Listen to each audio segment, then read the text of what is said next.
Hello बच्चों, let's read this question. The question say that explain the significance of bond order. Can bond order be used for quantitative comparison of the strength of chemical bond? तो question में हमसे बोला गया है bond order को explain करना है और इसके सिग्निफिकेंस को बताना है। तो सबसे पहले समझेंगे की कॉन्सेप्ट।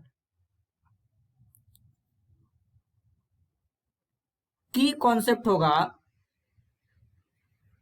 Bond order. तो सबसे पहले समझेंगे बॉन्ड ऑर्डर क्या होता है। The number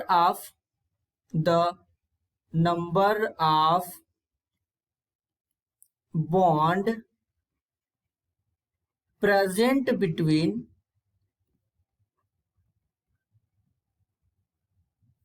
two atom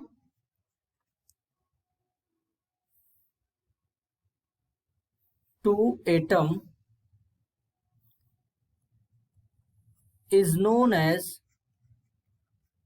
bond order।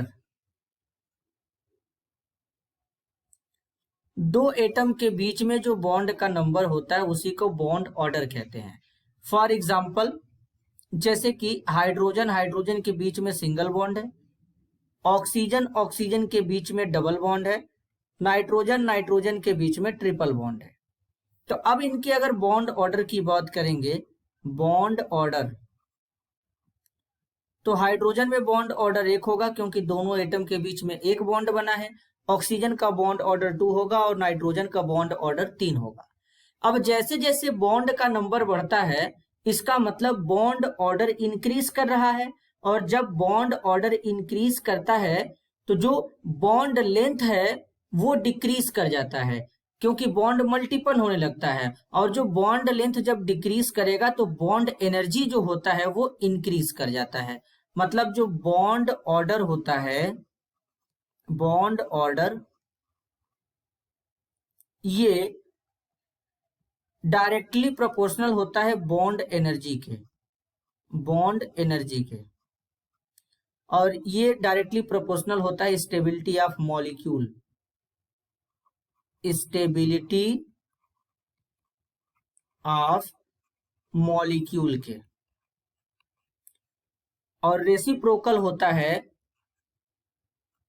Bond length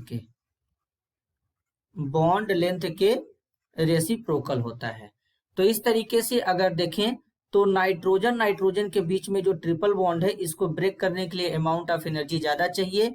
oxygen के बीच में डबल बॉन्ड है तो इसको अमाउंट ऑफ एनर्जी ज्यादा चाहिए, लेकिन नाइट्रोजन से कम चाहिए और हाइड्रोजन से ज्यादा चाहिए। और सबसे कम बॉन्ड डिसोसिएशन एनर्जी जो होगा वो हाइड्रोजन का होगा क्योंकि यहाँ पर सिंगल बॉन्ड है तो बॉन्ड आसानी से ब्रेक कर जाएगा।